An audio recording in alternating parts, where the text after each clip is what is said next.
conectado y son las 9 en punto, todo el mundo con harta pega. Así que gracias Cindy por toda la coordinación. Voy a dar la palabra entonces al tiro al doctor Gamboa y a Paula. Paula, tú eres psicóloga, ¿cierto? Del Gustavo Frique. Sí. Perfecto. ¿Sí? Está Paula, ya. Entonces, ellos dos que van a hacer una charla interdisciplinaria súper interesante y después, si es que podemos, un ratito, porque dura 1 hora en total, pues todo el mundo tiene su agenda bloqueada y todo, así que ojalá que terminen un pelito antes por si alguien tiene alguna pregunta y si no, igual voy a estar atenta al chat. Eso, ya pues, Paula y Javier, cuando ustedes quieran. Ok, sí, muchas gracias, Ale.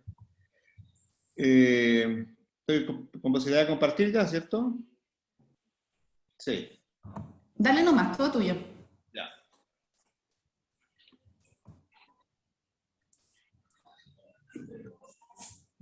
Bueno, antes de iniciar un poco el tema como tal, primero darle las gracias por la invitación a Alejandra, aprovechar esta instancia para poder conversar temas que nos están en el día a día, por lo menos visitando nuestros policlínicos, es súper importante.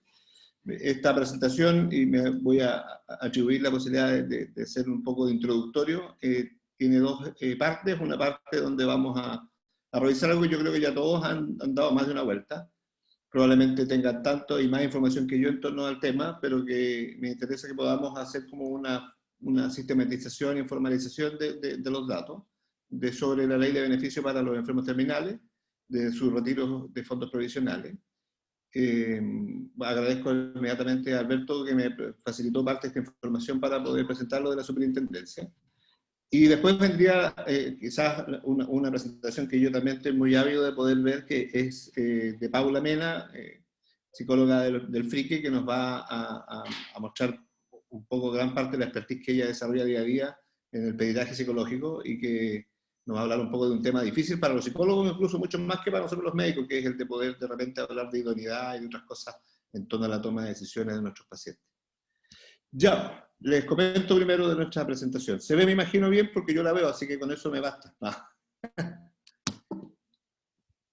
Los beneficios de la ley, no vamos a leer todo por lo que decíamos recién y en honor al tiempo, como decía Alejandra.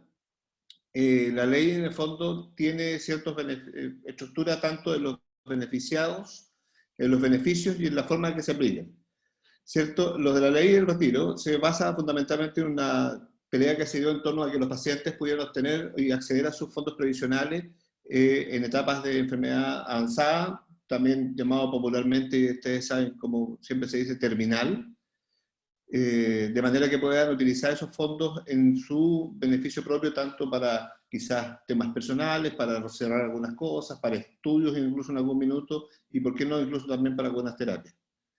En caso que tenga beneficiarios de pensión de sobrevivencia, este paciente, una vez reservado el capital necesario para pagar dichas pensiones y la cuota mortuoria, se calcula y se empieza a generar ya la modalidad de cómo se le van a entregar estos fondos. Conforme a su fondo de capitalización individual, como dice ahí, tendrá derecho a percibir una pensión calculada como una renta temporal por 12 meses, porque el concepto, y lo vamos a ver un minuto después, de esta situación de terminalidad es que la proyección de vida no sea mayor a 12 meses. O en caso de estar pensionado, ya recalcular la pensión que recibe en la actualidad, acortando el plazo y del cálculo de los montos mensuales que recibe. Las alternativas de este beneficio, que son en el fondo las que más los pacientes preguntan cómo van a acceder a esto, es una renta temporal por 12 meses máxima, sin excedente libre de disposición. Significa que, como decía la primera línea de la diapositiva, calculado los beneficiarios que sobreviven al paciente y que sean dependientes de él, y la cuota mortuoria, calculado este monto, se divide ese monto en 12 meses y se hace el tope de renta que pudiera tener temporal, pensando en esta sobrevida que está proyectada. La segunda alternativa es que exista una renta temporal por 12 meses, pero ajustada a la pensión básica solidaria, o sea, una renta que sea menor probablemente a la que pudiera recibir en la primera línea, pero que va a permitir, descontada la cuota mortuoria y descontada la pensión para el sobreviviente, un excedente libre de disposición máxima. Y en el punto 3, todas las situaciones intermedias que puedan darse entre 1 y 2, que pueden ser varias, probablemente podemos Y yo eso pensaba revisar y analizar distintas modalidades de escenario. Y ahí la imaginación puede dar para mucho de cómo puede darse en un enfermo o en otro. Si el enfermo terminal tuviese una sobrevida superior a 12 meses, el total del saldo que existe en su cuenta individual se destinará al pago de la renta temporal por el monto que hasta esa fecha estaba percibiendo. Quienes tienen derecho pueden solicitar este beneficio, todos los afiliados, los pensionados por la ley 16744, los pensionados por vejez anticipada, por invalidez o sobrevivencia, que estén afectos a las siguientes modalidades: retiro programado con renta vitalicia inmediata en goce del retiro programado, renta temporal con renta vitalicia diferida o en goce de la renta temporal, con saldo en su cuenta de capitalización individual y que cumplan con las condiciones médicas establecidas para estos efectos según el periodo transitorio o permanente. Desde el primero, y esto es muy importante, desde el 1 de abril hasta el 30 de junio, la condición de ese enfermo terminal no será certificada por el Consejo Médico de la Superintendencia, sino que va a ser definido, y es lo que estamos hoy día haciendo, y yo sé que a ustedes les toca en el día a día, por los pacientes solamente oncológicos que están, en este caso, con el problema de salud número 4 de la garantía explícita activo. Entonces, se genera ya una población acotada para esta primera etapa, como transitoria, como se le ha llamado. Entonces, se define como tal que los afiliados o pensionados que estén haciendo uso de esta garantía explícita en salud, de alivio dolórico y cuidados paliativos por cáncer avanzado, y estén recibiendo estos cuidados paliativos por algún cáncer avanzado contemplado en la disposición transitoria de esta ley, pueden acceder al beneficio contemplado en el artículo 70, que es el del retiro. Vamos a ver, no vamos a leer uno por uno, pero vamos a ver que hay una serie de diagnósticos que están dados explícitamente como beneficiarios de este tipo de beneficio ley. La interpretación de haciendo uso del GES por parte de ambas, por superintendencias, se refiere a la activación del problema de salud número 4. Y estos son los diagnósticos que se encuentran. Si ustedes analizan, y podemos tener más o menos opinión de acuerdo de los diagnósticos, uno dice que son bastante sugerentes algunos para la expectativa, dijimos, de 12 meses de vida.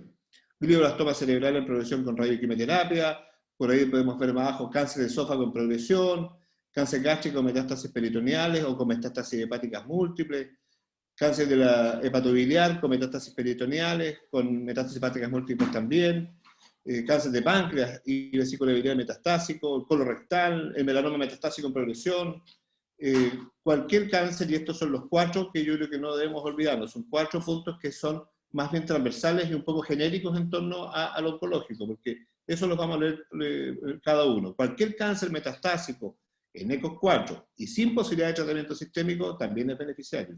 Cualquier cáncer con metástasis cerebral múltiple, más de 3, también es beneficiario. Cualquier cáncer metastásico a distancia que no puede hacerse tratamiento antineoplásico, también es beneficiario. Por último, cáncer de origen desconocido metastásico también lo es. O sea, tenemos una serie de diagnósticos que están en función de su, podríamos decirlo, histopatología, pero también tenemos algunos que están fuera de las definidos y que también por su avanzada condición son beneficiarios de esta ley. El afiliado, ¿cómo acredita que cumple con las condiciones médicas y completa su solicitud? El afiliado debe solicitar un certificado emitido por el jefe de unidad de cuidados paliativos del establecimiento público o privado donde se atienda. En el caso que este sea un no médico, se requiere la firma de su médico tratante. El citado documento certifica que está recibiendo cuidados paliativos para algunos de los diagnósticos que estaban listados, incluyendo los 4 genéricos que están finalizando la lista. Y luego debe suscribir una solicitud de beneficio por enfermo terminal en su AFP, lo que se puede realizar sin que sea presencial esto en forma remota. Una vez recibidos todos los antecedentes, tanto la solicitud como el certificado, la AFP deberán informar sobre la aprobación del beneficio y en caso que corresponda dentro de los 5 días hábiles siguientes a la presentación de la solicitud. Esta ley impone obligación a los prestadores de salud de informar a sus pacientes sobre su posible condición de enfermo terminal y su derecho a solicitar el beneficio, debiendo extenderle un certificado médico para estos efectos. Probablemente les ha llegado a ustedes, como nos llegó a nosotros también, un ordinario donde se nos reforzaba esto y se nos recordaba que nosotros teníamos como labor y tarea a nuestros pacientes en esta condición darles la alternativa y informarles de que tienen este beneficio disponible. El jefe de la unidad de cuidados paliativos, su surrogante que lo designe, deberá completar utilizando una plataforma que establecida por las AFP con el respectivo certificado para la solicitud de beneficios previsionales. Este certificado debe ser impreso para ser firmado por el jefe de la unidad de cuidados paliativos o el subrogante que él defina, o por el médico tratante en caso que, dijimos, sea un no médico. Luego debe ser ingresado a la misma plataforma, centralizada, estabilizada por la AFP, y en plazo no superior a 48 horas contadas desde su emisión. Ahí tenemos el formato, el certificado en el del Guillermo Lara acá en Concepción, lo tenemos en los box de cada uno de los colegas, y en su defecto, como los pacientes ya tienen esta información bastante asimilada,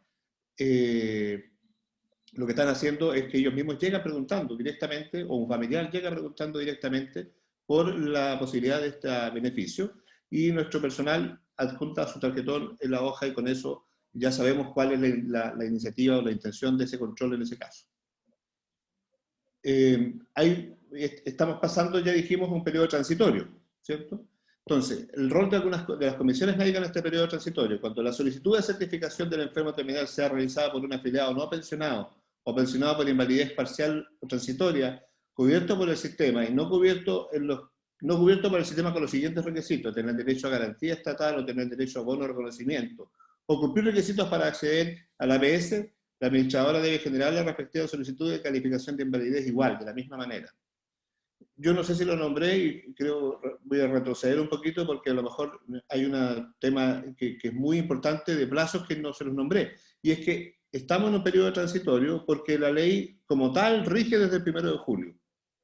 Del 1 de julio en adelante, esto mismo que hemos conversado se aplica a distintas enfermedades en etapa avanzada o terminal, no solamente al oncológico. Entonces, y desde ese momento en adelante va a haber un par de consejos y comisiones que van a estar a nivel centralizado en la superintendencia, recibiendo estas postulaciones para poder definir la veracidad de los datos y al mismo tiempo el beneficio, o en su defecto para que los pacientes puedan apelar al no ser aceptados en su beneficio.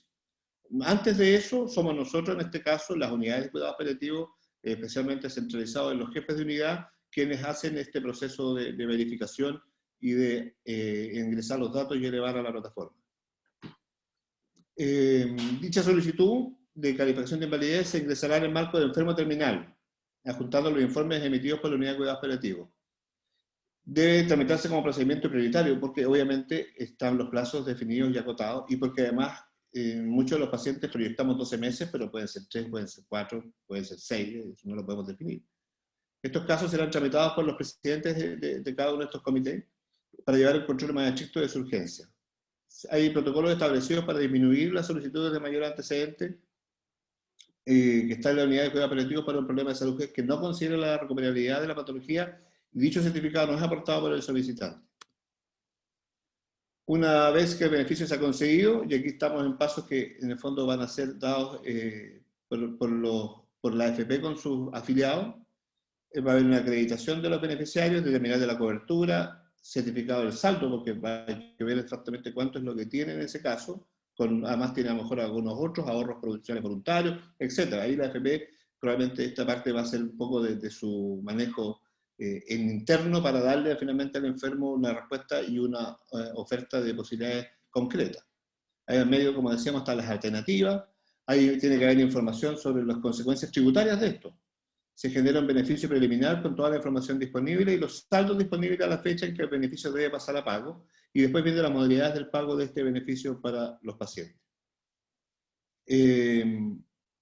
Esto en el fondo es en función de los plazos, desde el día que se activa el certificado, y la velocidad con que deben estos manejarse. Creo que es un poco, está un poco sobre lo que nosotros vamos a hacer, porque esto básicamente va a pasar mucho más en manos quizás de la FP, va a plantear como plazo. Y el proceso de certificación en régimen de enfermo terminal, dijimos que era a partir del 1 de julio del 2021, eso significa que van a ingresar ahí los pacientes terminales, tanto cardiológicos, renales, pulmonares, etcétera, que van a estar también en este mismo beneficio. Y ahí se extenderá, en el fondo, como decíamos recién, a pacientes que en definición de enfermo terminal, o sea, con una enfermedad avanzada, una condición patológica grave que haya sido diagnosticado de carácter progresivo y irreversible, sin tratamiento específico curativo o que permita modificar su sobrevida, o bien cuando los recursos terapéuticos utilizados han dejado de ser eficaces. Y, como decíamos, lo repito nuevamente ahí, porque esto es lo que no se nos puede olvidar, por eso está en negrita, con una expectativa de vida inferior a 12 meses. un proceso de certificación en torno a esto. Van a ser, como decíamos, que van a haber consejos médicos para poder, esto estamos hablando de la etapa post-transitoria, van a haber consejos médicos donde va a haber uno para poder recibir los antecedentes en función de evaluar las postulaciones, y otro para la apelación de esos antecedentes cuando tengan en el fondo diferencias con lo que el mismo paciente plantea en su solicitud inicial. Los plazos van a estar dados, ¿cierto?, por el Consejo Médico, tiene 5 días hábiles para fallar. Esto estoy, insisto, hablando de los que son después del 1 de julio, y esto va a permitir que el paciente tenga también conocidas sus fechas y los momentos de apelación que pueda tener para no perder en el fondo finalmente un beneficio. El Consejo Médico debe, dentro del plazo de un día hábil contado desde la fecha de certificación del enfermo terminal, informar sobre aquella a la Comisión Médica Regional, por ejemplo, en el caso de que tenga alguien que sea beneficiado por una pensión de invalidez parcial o completa previamente. Y esto es, en el fondo, de cobertura que esto está un poco fuera de lo que el plazo de esta fecha estamos hoy día planteando. Hay 3 días hábiles para pronunciarse desde el Consejo. El Consejo Médico, la Comisión Médica Regional tiene 3 días hábiles también para hacerlo. Si el afiliado, y esto también es un tema interesante, fallece durante el proceso de calificación de invalidez encontrándose certificado como enfermo terminal, se entenderá declarado inválido total para todos los efectos legales. Y eso es una pincelada de lo que hoy día la ley tiende a plantear como beneficio para los pacientes. Yo quise un poco apurarme para que tuviéramos tiempo de escuchar a Paula, que me interesa mucho aprender un poco de su expertise en torno a esto, pero básicamente lo que quiero recalcarles es que, no sé si se acuerdan que el comité del mes pasado metí mi cuchara finalmente en los últimos minutos. Este es un beneficio que se divide en transitorio hoy día hasta el 30 de junio para nuestros pacientes oncológicos, y después del 1 de julio, en vigencia de ley, entran todos los pacientes, incluidos los nuestros por supuesto, en este mismo beneficio. Antes del 1 de julio, nosotros tenemos como unidades de cuidados paliativos, el residente, el jefe de la unidad, la misión de poder subir los antecedentes y hacer la postulación de cada enfermo. Después del 1 de julio hay una comisión médica que lo hará a nivel centralizado para recibir los antecedentes. Y lo tercero, que yo creo que son los puntos que no podemos olvidarnos, que este beneficio tiene 3 variables. Una variable de retirar en 12 cuotas, por decirlo de una manera, que son 12 meses, el total de los fondos previsionales que tenga el enfermo a ese minuto, descontado la cuota mortuoria y la pensión para los sobrevivientes que ese enfermo tenga. Una segunda alternativa, que es bajar su pensión a la pensión básica solidaria, o sea, reducir lo mínimo de pago mensual, de manera de generar un excedente libre de disposición. Y una tercera alternativa, que es combinación de las 2 primeras en función de lo que ese enfermo tenga por sus antecedentes, particularmente en ese minuto. Esto va a ser una experiencia bastante interesante desde el punto de vista de la flexibilidad, porque nos vamos a encontrar con una serie de situaciones distintas y escenarios distintos. Vamos a tener mucho de caso particular en este caso, que yo creo que va a dar para poder después con la Comisión Médica tener alguna conversación ya hablando del 1 de julio en adelante. Eso básicamente, Alejandra. Perfecto. Yo creo que hay hartas preguntas, ¿no? Se me ocurren también algunas. Está súper bueno el tema. Primero escuchemos a Paula, ¿les parece? Y así al final vemos las preguntas. ¿Sí? Me parece. ¿Quieres compartir tú la pantalla, Paula? Hola, sí, mejor, porfa. Dale, comparte nomás. ¿Te habilitaron o no? A ver. Sí. Bacán.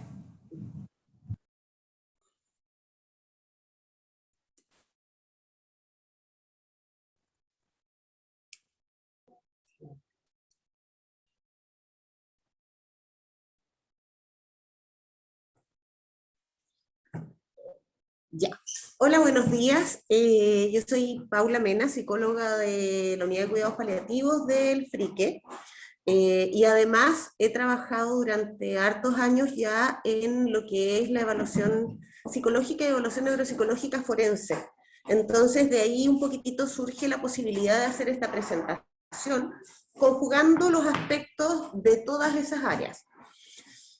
Cuando Giovanna me contó que había que hacer esta presentación, la verdad es que en un principio me costó como ir definiendo de qué manera hacer la presentación, y finalmente decidí que se iba a enfocar principalmente a la valoración de las competencias al momento de tomar decisiones.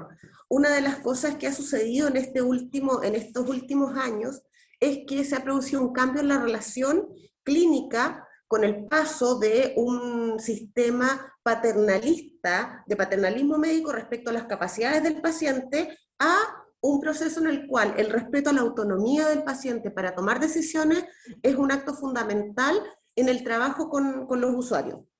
Y otro aspecto también que es fundamental es que cuando el paciente tiene limitada su capacidad para decidir, es también parte de nuestro rol y parte de nuestra responsabilidad ayudar a proteger esa capacidad limitada para decidir por parte del paciente. Respecto del déficit cognitivo y el cáncer, aproximadamente un 75% de las personas que reciben tratamiento contra el cáncer reportan trastornos cognitivos.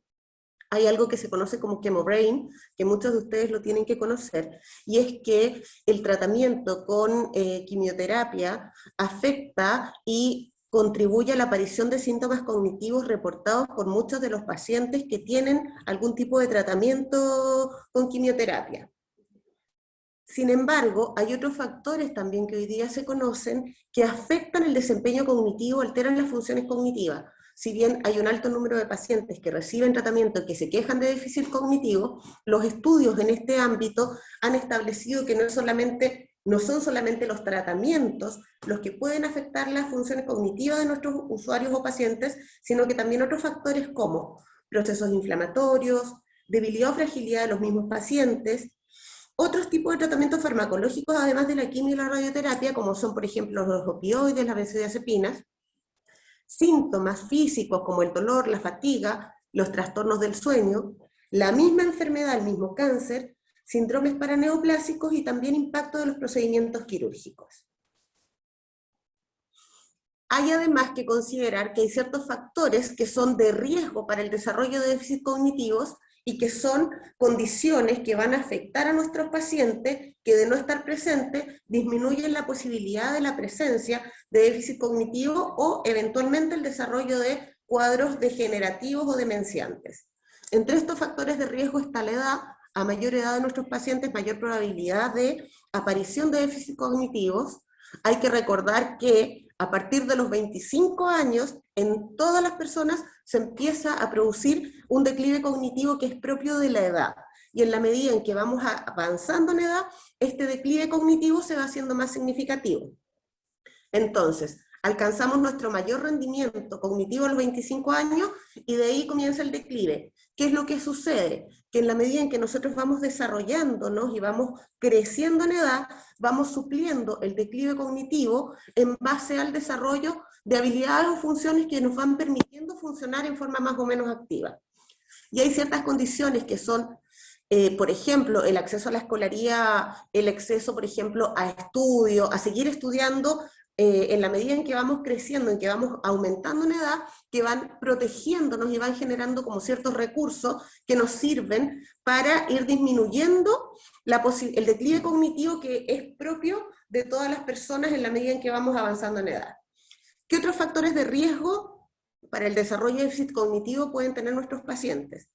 La posmenopausia, todas las personas, las mujeres que tienen menopausia el periodo posterior, comienzan a presentar déficits cognitivos asociados a la posmenopausia, el uso de ciertas terapias hormonales, aspectos como el sufrimiento emocional, la ansiedad, la depresión. Hay que recordar que las enfermedades psiquiátricas, los cuadros ansiosos, los cuadros depresivos, por no hablar de las patologías psiquiátricas severas, también provocan y van acompañadas de alteración del funcionamiento cognitivo.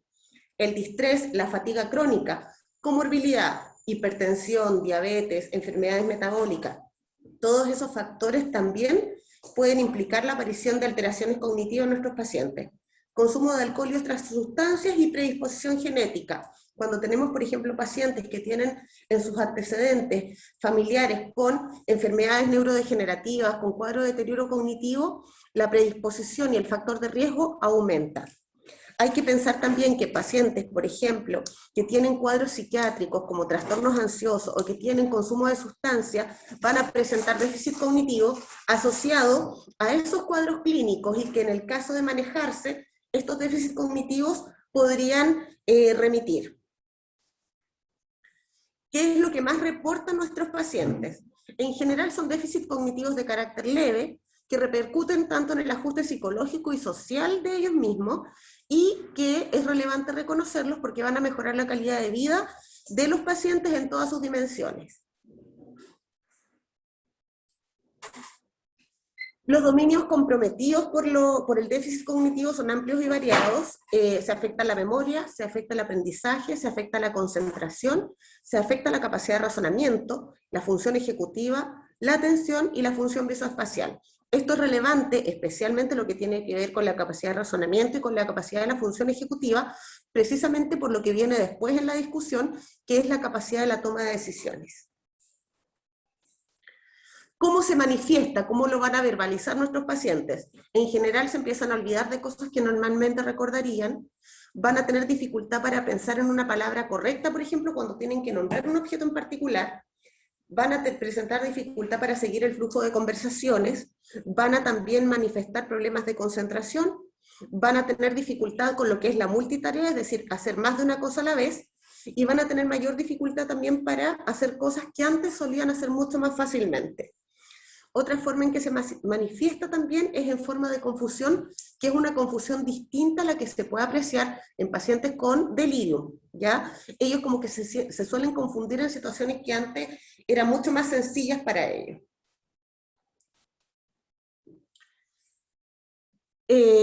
Un aspecto que es relevante, me voy a adelantar un poquitito, que tiene que ver con la capacidad de decidir, es que la toma de decisiones respecto a la autonomía, respecto de la salud y de los tratamientos y las decisiones médicas, se ven alteradas principalmente en pacientes que tienen enfermedades neurodegenerativas.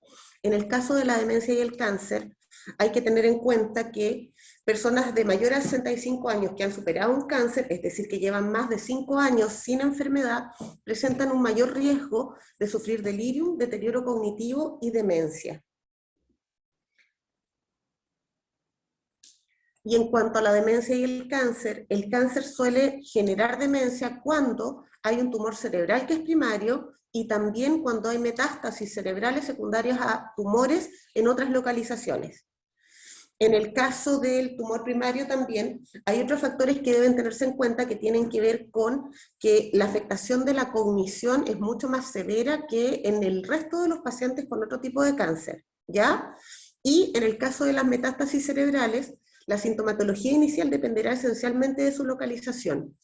En la actualidad sabemos que existen cuadros demenciantes, que los cuadros demenciantes son por lo general progresivos, ¿ya?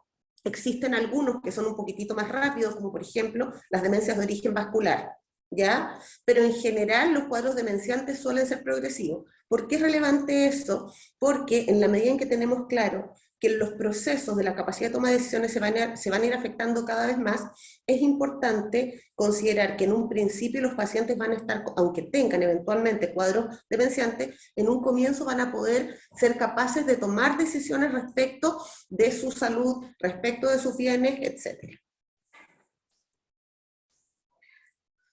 En el caso de las demencias por cáncer, el inicio suele ser insidioso, se suele manifestar principalmente por cefaleas y episodios de confusión. En algunos casos en que se realizan tratamientos con opioides, aparecen euforia y manía, y también aparecen asociados insomnio e inquietud psicomotora. Y ahora viene lo relevante que tiene que ver con la capacidad de obrar y tiene que ver con el consentimiento. Los primeros modelos de consentimiento, y me metí en el tema de la demencia, porque se ha trabajado mucho en este último tiempo en el desarrollo de la posibilidad de los pacientes que tienen cuadros degenerativos, neurodegenerativos, en la capacidad de consentir, pero los primeros modelos surgen de pacientes psiquiátricos, ¿ya? Y se basan en la necesidad de establecer si el paciente tiene la capacidad para tomar decisiones sanitarias relevantes, si tiene capacidad para decidir sobre sus finanzas o sus bienes.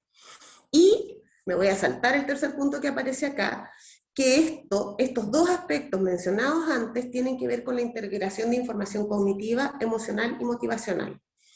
Está lejos de ser una decisión absolutamente racional. La toma de decisiones no pasa exclusivamente por aspectos que tienen que ver con la racionalidad, sino que tienen que ver con estos tres aspectos: lo cognitivo, lo emocional y lo motivacional. El deterioro cognitivo puede afectar, como no puede afectar la competencia en una toma de decisión, ¿ya? Y por lo tanto, siempre se van a requerir evaluaciones específicas del proceso de la formación del consentimiento. Y lo que yo voy a evaluar siempre tiene que ver con que si es la persona A competente para realizar la actividad X en el contexto Y, ¿qué quiere decir eso? Que no puedo establecer la evaluación de la competencia en términos globales. La evaluación de la competencia siempre es específica a una situación en concreta, en un contexto en particular. Por lo tanto, tengo que considerar que la capacidad de competencia, en el caso de los pacientes, es algo que tengo que estar haciendo en forma permanente, ¿ya? Cada vez que el paciente debe tomar una decisión, tengo que establecer si tiene la capacidad de consentir. ¿Qué hice?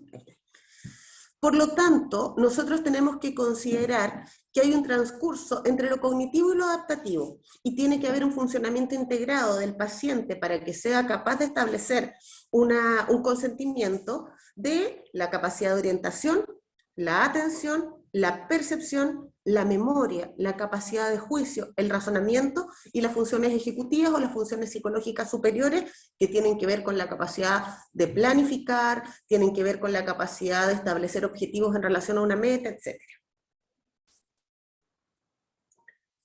Desde el punto de vista de lo judicial, existe la capacidad de consentir, está vinculada a la jurisdicción civil, a la jurisdicción legal civil. Y existen tres áreas que tienen que ver con la evaluación de las competencias. Por una parte está la competencia testamentaria, la capacidad de obrar y la incapacitación. En el ámbito de la competencia testamentaria, ¿qué es lo que se considera relevante evaluar? La memoria, el conocimiento del valor de los bienes y de los beneficiarios allegados y la percepción social que tiene el usuario respecto de su condición y de las situaciones que lo rodean.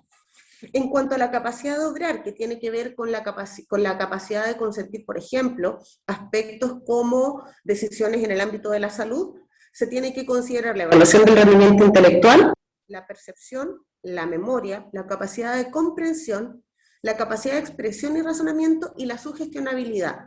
No hay que olvidar que hay usuarios, hay pacientes que tienen comprometida la capacidad de expresión y que en muchas ocasiones se considera limitada su capacidad de consentir porque no son capaces de expresar, cuando la capacidad de comprender y de consentir no está alterada. Por lo tanto, lo que tiene que hacer el clínico es buscar otras estrategias en las cuales el paciente puede expresar su consentimiento respecto a una situación en particular.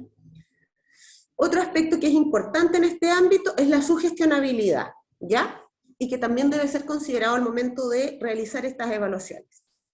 Y para realizar un proceso de incapacitación es necesario hacer valoración funcional del usuario y valorar también las funciones ejecutivas, es decir, la capacidad de autodirección, el control, la decisión, el automonitoreo, etc.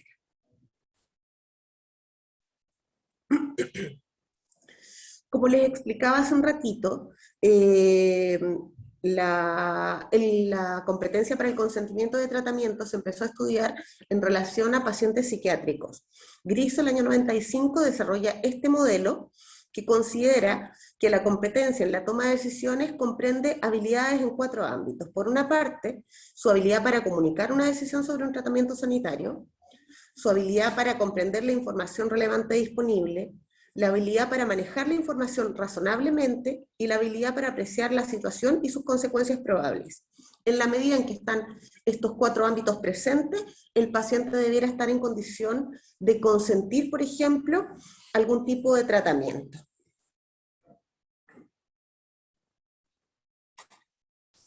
En el caso fundamental, la competencia es un concepto umbral. ¿Qué quiere decir eso?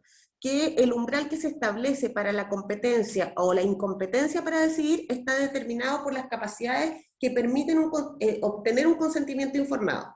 Y estas capacidades van a depender de 4 componentes. Por una parte, la capacidad de entender y recordar la información que se le está entregando al paciente.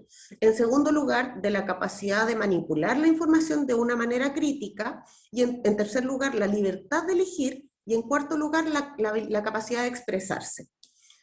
Es bastante complejo considerar estos aspectos y en general lo que se considera es que el clínico tenga que considerar ciertas condiciones o aspectos para determinar la capacidad de consentir de un paciente. Más adelante les voy a hablar de algunos instrumentos que han sido desarrollados para evaluar la capacidad de consentir y que no son instrumentos de evaluación neuropsicológica, porque las pruebas de evaluación neuropsicológica como el Mini-Mental u otros test de cribado cognitivo han demostrado ser poco... han demostrado tener poco valor predictivo para desarrollar este tipo de valoración. Entonces se consideran 3 aspectos que es importante que cada uno de nosotros considere al momento de determinar si un paciente está en condición de consentir. En primer lugar, se presupone que la mayoría de las personas sobre cierta edad pueden consentir. En términos globales, en muchos lugares se establece que esa edad son los 14 años. En segundo lugar, que la competencia para consentir de una persona no varía, exceptuando cuando está sometida a circunstancias extremas. Y en tercer lugar, si una persona es capaz de consentir a un procedimiento o tratamiento médico, es capaz de consentir a otros independiente de su complejidad. ¿Ya? Estos son los 3 aspectos fundamentales que todo clínico tiene que tener en cuenta al momento de valorar la capacidad de consentir de sus pacientes. Ahora, siempre es necesario precisar que cuando la intensidad del trastorno cognitivo puede interferir en la capacidad o la aptitud de la persona para tomar decisiones informadas y responsables en distintos aspectos, tanto por ejemplo en su tratamiento de salud como en otras actividades de la vida diaria, capacidad de conducir, capacidad de tomar decisiones sobre sus finanzas, etc. La competencia en la toma de decisiones en los trastornos cognitivos implica que no hay un umbral absoluto para determinar la competencia de la toma de decisión, ni hay una relación lineal entre la intensidad del trastorno cognitivo o cuadro demenciante y la pérdida de la competencia. Y aquí aparece lo que yo les mencionaba hace un rato atrás, que la capacidad de la toma de decisiones tiene que ser un proceso que se está realizando permanentemente, ¿ya? Por lo tanto, siempre la competencia requerida va a depender de la complejidad de las decisiones que el paciente debe tomar. Y por ende, cada vez que el paciente debe tomar una decisión, yo tengo que ser capaz, si el paciente es capaz, si el paciente tiene la capacidad de tomar esa decisión en relación a esa situación en particular.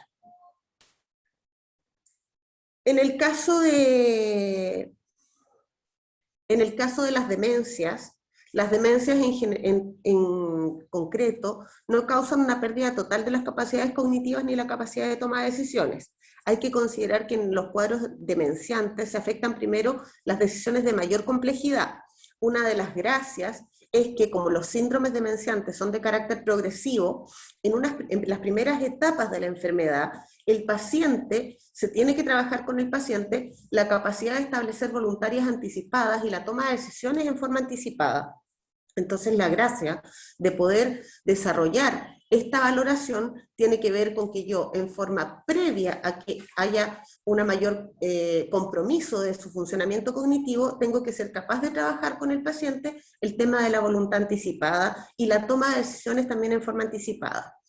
Y algo que se establece hoy día, por ejemplo, en lo que es salud mental, con el cambio de la ley de salud mental, es que también el paciente mismo pueda ser capaz de definir quién va a ser la persona que va a tomar decisiones en su nombre cuando él no esté con la capacidad de hacerlo, cuando él esté incapacitado para hacerlo, ¿ya?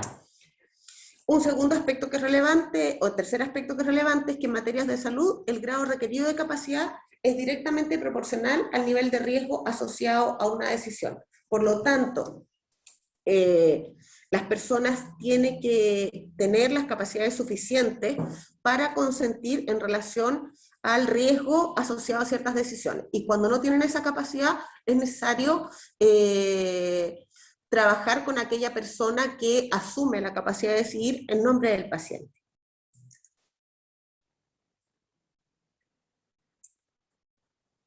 Algunos instrumentos que se han desarrollado para evaluar competencias son los que están acá señalados. Ninguno de estos está estandarizado para Chile, pero el MacArthur, el instrumento, el MAPCAT-T, no me voy a complicar más, está estandarizado para España y está traducido. Se los puedo compartir también, se los puedo enviar más adelante para que puedan trabajar. Y estos instrumentos en general buscan evaluar ciertos criterios de competencia para la toma de decisiones. Como les mencionaba antes, si bien el déficit cognitivo puede afectar la capacidad de decidir del paciente, una evaluación neuropsicológica de funcionamiento cognitivo no es la mejor forma de establecer la capacidad, porque lo cognitivo no es lo único que entra en juego al momento de decidir, ¿ya? Y de hecho, los instrumentos de cribado neuropsicológico, el Minimental, el MoCA, etcétera, tienen poco valor predictivo para la toma de decisiones. En este caso es más útil este tipo de instrumentos. ¿Cuáles son los criterios que evalúan las competencias en materia de salud según los criterios de White? Son los criterios de informatividad, cómo se evalúa, por ejemplo, ¿puede el paciente con demencia o con un grado, pensando en la demencia como el cuadro degenerativo, trastorno cognitivo de mayor compromiso cognitivo, ¿puede el paciente entender lo que se está discutiendo? Por ejemplo, ¿entiende de qué se trata una determinada operación o lo que significa realmente vivir solo? También, las capacidades cognitivas y afectivas. ¿Puede el paciente mencionar o enumerar las diferentes alternativas existentes? ¿Puede el paciente señalar cuál es el más probable resultado de su opción o los resultados de cada una de las opciones principales? Por ejemplo, el doctor dice que yo probablemente moriré si no me hago esta cirugía. La capacidad de elegir. ¿Puede la persona decidir entre las diferentes opciones e indicar la que prefiere? ¿Puede la persona justificar su elección? ¿Mantiene a través del tiempo su decisión? Y, finalmente, el último criterio es la capacidad de entender la toma de decisión, que tiene que ver con la capacidad de explicar los procesos de la toma de decisión. De los instrumentos que les mostré antes, la gran mayoría considera esos aspectos, ¿ya? Y esos son los aspectos que yo tengo que considerar cuando el paciente tiene que tomar una decisión respecto de su salud y respecto de otros tipos de actividades de la vida diaria, como el manejo de sus finanzas. Esta es la bibliografía, no sé si hay alguna consulta.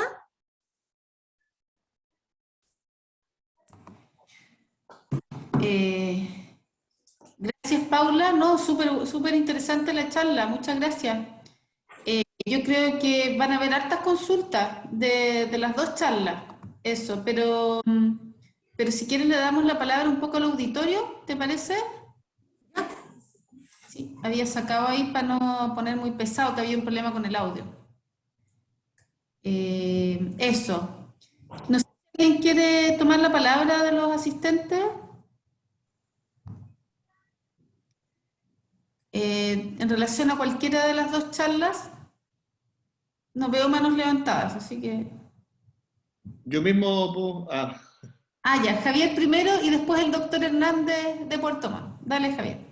No, primero felicitar a Paula por su presentación. Es meritorio concentrar en un poco rato todo esto que nos planteaste.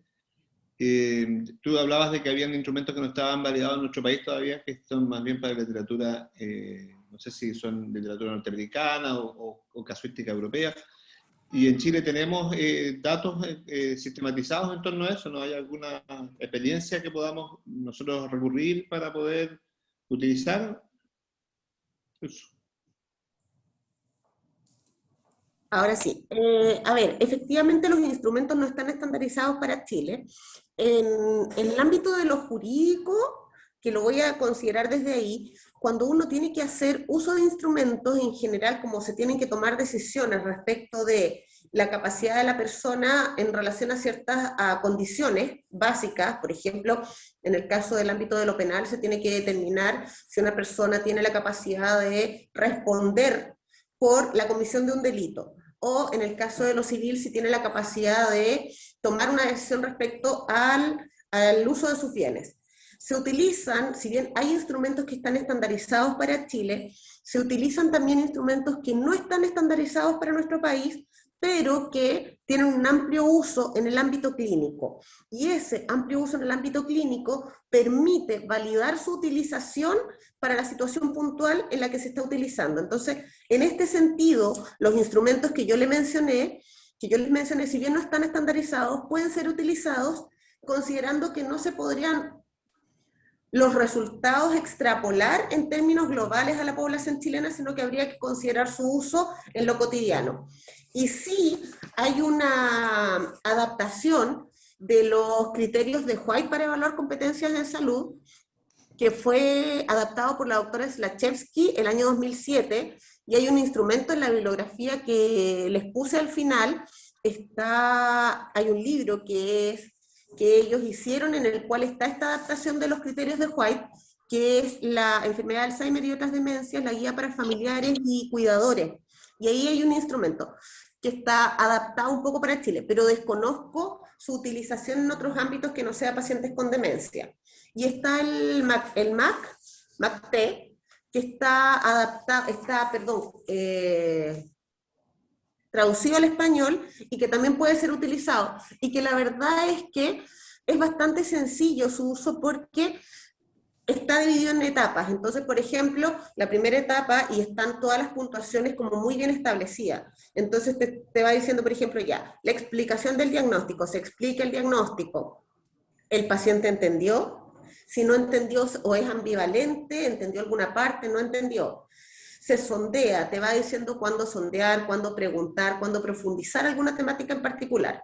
Después aparece respecto de las opciones de tratamiento, después respecto de la capacidad de decidir, y la última parte también respecto de si la persona es capaz, por ejemplo, de explicitar cómo fue el proceso en la toma de decisión. Entonces los instrumentos son de bastante utilidad para ayudarnos un poco como manual de cortapalos a establecer si el paciente tiene la capacidad o no de consentir, y obviamente, como le señalé y traté de insistir, este es un proceso que se va dando durante todo el proceso de la atención.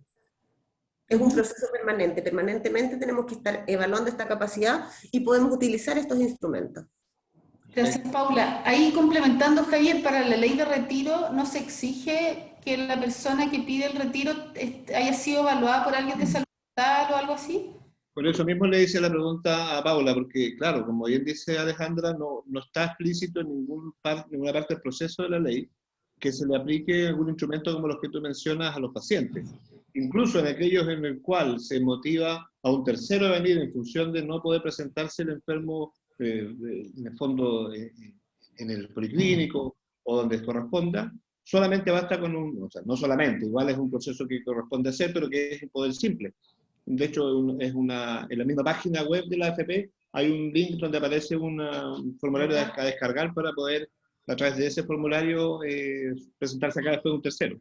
Entonces, igual creo que no es un tema menor, cómo lo podemos hoy día asumir nosotros, porque nos toca con ese solamente documento tomar decisiones con los familiares de los pacientes después. Se basa en el pronóstico clínico y en la estimación de sobrevida general de pacientes con cáncer incurable nomás, no hay otros aspectos incluidos en el fondo. Exactamente, nada más. ¿Puedo hacer una Jorge, pregunta al respecto? Paula. sí. Se supone que la ley ahora es para los pacientes con cáncer, pero eventualmente va a incorporarse a otros usuarios. En estricto rigor, muchas veces la capacidad de decidir no es algo que esté tan cuestionado. En general, ponte tú, la AFP no te va a exigir una valoración tan significativa, sino que lo que le va a interesar más a la AFP, ver si el paciente va a cumplir con la sobrevida, más que con la capacidad de consentir. Claro. En general, este tipo de valoración nos ayuda, no es que sea exigible, pero nos ayuda un poco a nosotros tener la claridad y la seguridad de que el paciente está en condición de consentir. Perfecto.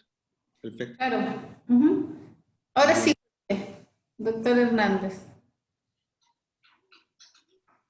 Sí, justamente una de las grandes dudas que me quedaba era eso, que cuando, o sea, muchas veces antes llegaban pacientes familiares, fundamentalmente, pidiendo que le dé un certificado que su familiar, su papá, su mamá, estaban aptos para darle una herencia, por ejemplo.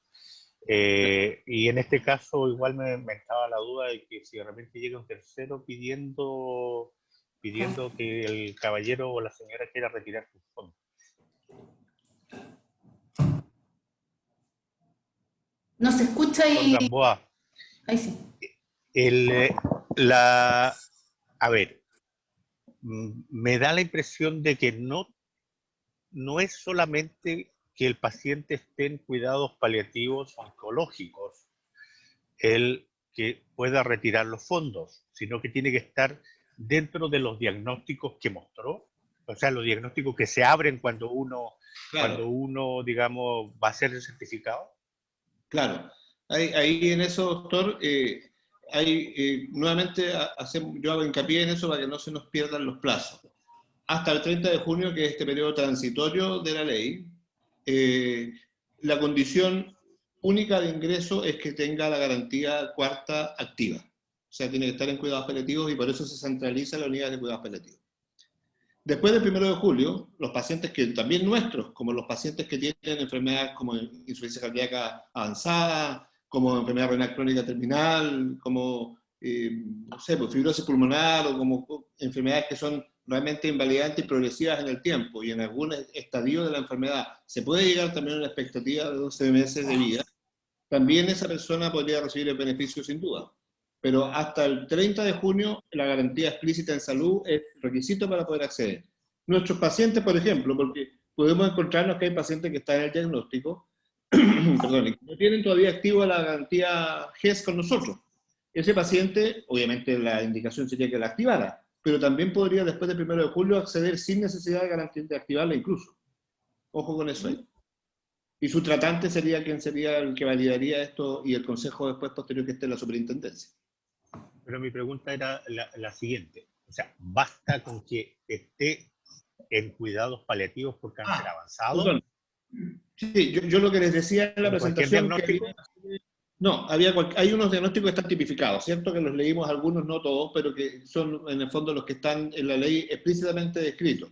Pero hay 4 diagnósticos genéricos que no necesariamente son los primeros, que pueden en el fondo también recibir el beneficio.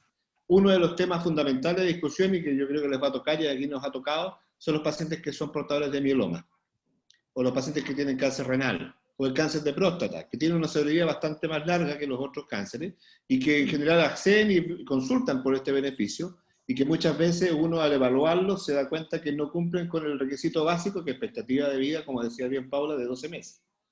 Y en ese caso, ese enfermo no tendría beneficio. No por no tener el diagnóstico que esté escrito queda fuera, sino que por no tener la expectativa de vida de 12 meses, en ese caso estaría fuera. Por eso estos 4 últimos diagnósticos genéricos, donde yo decía que había un cáncer que tuviera metástasis cerebral independiente primario y que tenga más de 3 lesiones, o donde tenga un cáncer que esté incluso de origen desconocido, que esté metastásico, también está en el beneficio que se está describiendo en la ley. Entonces no es que sean solo los diagnósticos que están ahí. Como bien decía Paula, dejaba ver, y que también Alejandra lo decía, finalmente la administradora de fondos previsionales le interesa la sobrevida del enfermo, no mucho más. No sé si eso no mal hizo en realidad, pero parece que era la cruda realidad. Sí, bueno, es todo un tema, pues. Kelly, doctora San Martín, ahí tiene la mano levantada. Sí, baja más. ¿Ahí se escucha? Bien, sí. Sí. Primero felicitar a Javier y a Paula por la presentación, en realidad bastante clara, porque es bien complejo el tema. Yo le quería preguntar a Paula, porque estos pacientes que nombraba Javier, por ejemplo, que están en la casa, postrados, y que un tercero, o el doctor Hernández consultaba, va a preguntar, también hay que tener, claro, va a estar certificado, ¿cierto?, con que diga el diagnóstico y todo, porque el tercero puede ser el cuidador principal, ¿ya? Pero igual hay una responsabilidad médica de quien sube y de quien hace el certificado. Entonces, en esos casos, a nosotros nos ha tocado un caso de paciente que hay que hacerle como este test, nosotros aplicamos el Minimental, ¿ya? Y lo mandamos a aplicar a la casa para ver si realmente está cognitivamente bien y si cumple o no la expectativa, pero certificarlo un poco, porque también es responsabilidad del médico el querer ver si el paciente realmente quiere retirar su fondo o a veces no lo quiere retirar en la forma en que el cuidador va a solicitarla, ¿ya? Porque si es el cuidador, le da el poder, está ok, pero si no, o sea, hay que tener igual como evaluar el deterioro cognitivo, si es que tiene o no para tomar decisiones. Entonces a Paula le quería preguntar que cuál sería como lo más simple que se podría hacer pensando en el equipo de paliativo, en el cual nosotros le pedimos al psicólogo que aplique pauta. Pero ¿cuál crees tú que sería como lo más simple, el Minimental, dentro de todas las pautas que nombraste? El Minimental y el MOCA son los más sencillos, pero no son fiables para evaluar para hacer este tipo de evaluación, porque lo relevante es la capacidad de juicio. Entonces la capacidad de comprender no se evalúa con ninguno de esos instrumentos y la capacidad de expresar. Entonces lo más sencillo es una de estas escalas que son breves y que tienen que ver con que hay una valoración clínica respecto de cuando tú le estás hablando del paciente en relación a esta capacidad de tomar la decisión, ¿ya? Si el Minimental aparece alterado, ponte tú una puntuación de menos de 24 puntos, claramente se supone que el paciente tiene un déficit cognitivo significativo. A mí me ha tocado evaluar pacientes con enfermedades neurodegenerativas, con cuadros demenciantes que ya tienen compromiso de algunas funciones cognitivas en forma elevada y significativa, pero su capacidad de tomar decisiones no está comprometida. Por lo tanto, no se recomienda ni el Minimental, ni el MOCA, ni ningún instrumento específico de evaluación neuropsicológica, sino que estas escalas que permiten apreciar estos aspectos que yo les señalaba. La persona tiene la capacidad de consentir y eso tiene que ver más con la evaluación clínica guiada por estos instrumentos en que se puntúa lo que yo le estoy preguntando y además se explicita la forma en que yo tengo que hacer, por ejemplo, la valoración. Le tengo que explicar al paciente, usted tiene una enfermedad. A ver, una de las condiciones, por ejemplo, que a nosotros nos dificulta, que nos puede dificultar esto, es que el paciente no es consciente de su diagnóstico, porque la familia no le quiere decir, etc. Entonces, cuando el paciente no tiene conocimiento de su diagnóstico, partimos, por ejemplo, de una dificultad para que él pueda tomar decisiones consentidas, porque no tiene la información completa. Cuando yo, por ejemplo, tengo que hablar con el usuario, personas de edad avanzada que tienen cierto compromiso cognitivo, ya sea por la enfermedad, o ya sea por su edad, o por factores ajenos exclusivamente a esto, tengo que ser capaz de establecer si él va a poder, si tiene claro que se está solicitando esto a través de un tercero, el hijo, el sobrino, la prima, la cuñada, el hermano, etcétera, que están solicitando su pensión. ¿Por qué la están solicitando? Si él está de acuerdo con eso. Y eso, para eso, es una entrevista en profundidad. Más que la valoración de los aspectos cognitivos en forma específica, lo que yo requiero evaluar es los aspectos emocionales, lo cognitivo, pero también la capacidad racional del paciente de consentir. Entonces, no hay un instrumento, el Minimental no nos va a servir, el MOCA no nos va a servir, sino que están estas otras escalas que se pueden aplicar y que tienen que ver más con una entrevista en profundidad. Ya, o sea, habría que pedir como una evaluación. ¿Cómo lo pides tú, por ejemplo? Porque nosotros acá tenemos toda la PS que tiene cuidados paliativos, tiene las unidades, el programa de cuidados paliativos con sus recursos propios, con su psicólogo. ¿Cómo podríamos solicitarle al psicólogo que haga esta evaluación, no sé, de juicio, de partida? El paciente tiene que saber su diagnóstico para poder dar la opción, digamos, pero ¿cuál sería, cómo es la instrucción? Eso es lo que, como lo concreto. ¿Me puedes dar la posibilidad de compartir pantalla, por favor, otra vez? Les voy a mostrar el MACAT-T. Queda un minuto, Paula, eso sí, estamos muy cortito. Así que cortito ahí. Pero a lo mejor nos puedes compartir, Paula, Expos. Sí. Sí, yo quería conversar mientras Paula comparte que yo he aplicado el MACAT y requiere un entrenamiento y toma tiempo, por lo menos 45 minutos, y hay un tema que puede confundir a los pacientes porque pone un caso que es como simulado, y nuestros pacientes que son tan concretos, eso los confunde. Al final yo lo aplico poniéndole el caso más que nada, lo que ellos tienen que decidir. Porque cuando uno elige un caso simulado los confunde, pero se confunden, y entonces yo tengo una insuficiencia renal. Yo creo que nuestro nivel cultural a veces el MACAT les queda un poco grande. Sí, claramente ninguno de los instrumentos desarrollados, lo que yo les mencionaba, no están adaptados para la población chilena y para la población chilena con el nivel socioeducativo que tiene, y por lo general vamos a tener que hacer unas modificaciones, y por lo mismo les decía, o sea, estos instrumentos cuando los utilizamos no nos van a servir para hacer estudios posteriores respecto a los resultados, pero sí nos van a servir un poco como herramienta para establecer si la persona tiene la capacidad de consentir. Entonces, efectivamente, va a tomar más tiempo que un mini mental, va a tomar más tiempo que un MOCA, pero implica el tiempo necesario para asegurarnos que la persona tiene la capacidad de tomar una decisión. Es un juicio eminentemente clínico, ¿ya? Entonces, no hay exactamente un instrumento, y lo que nosotros tenemos que saber, lo que nosotros tenemos que tener claro es qué es lo que el paciente requiere para brindar o para tomar una decisión, un consentimiento informado. Y esa es la valoración que tiene que considerar estos otros pilares, que la persona tiene la capacidad de decidir, que la persona tiene que tener la capacidad de comprender, pero un instrumento específico para eso, estandarizado para Chile, que sea de rápida aplicación, que lo podamos hacer 5, 10, 15 minutos y esté listo y podamos definirlo, eso no hay en este minuto en ninguna parte. Eso. Escucha, yo encuentro súper interesante, que da para harto más, pero estamos en la hora. Quería cerrar nomás abierta la discusión, igual más adelante podemos volver sobre los temas, y yo creo que, claro, nosotros como paliativistas nos ponemos, o yo creo, de parte de los pacientes, pues, como de protegerlos, un poco del sistema, ¿no? Como que uno le nace eso, los pacientes, la mayoría son vulnerables porque están muy enfermos o porque son adultos mayores, entonces uno no quiere que el sistema como que les pase por encima, ni tampoco relaciones familiares que no necesariamente sean familias que tengan vínculos basados en cariño, respeto, porque no siempre es así. Entonces, claro, uno dice cómo protegemos a nuestros pacientes de que el sistema les dé lo que les corresponde, pero que nadie se aproveche de esa condición tampoco. Absolutamente. Yo creo que eso nos pasa como médicos. Fundamentales. Javier, ¿sí? Dijiste algo. Bueno, eso, y en el fondo creo que ahora con la discusión en relación a eutanasia, porque acá estamos hablando de fondos, que yo creo que es súper importante, o sea, es la posibilidad de subsistir de un adulto mayor, digamos, en general. Pero ¿qué pasa con la vida, digamos, cuando se trate de darle una dosis letal a alguien? Entonces yo creo que este tema solo va a aumentar su relevancia.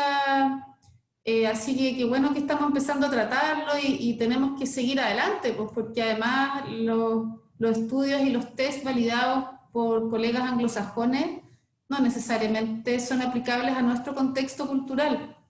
Entonces, más importante todavía, pues. Así que les agradezco un montón. Javier y Paula se pasaron, excelente la charla, muy agradecida, yo en particular por el comité, pero sin duda hablo por todos los asistentes. Así que eso, voy a cerrar, que están todos con pega esperando, así que nos vemos el otro mes. La doctora Escalona de Coquimbo va a presentar el próximo mes. Así que eso, un abrazo, gracias a todos. Muchas gracias. Saludos a todos. Chao, chao. Chao, Paula, gracias. Chao, Giovanni. Chao. Chao, Ale. Chao, chao.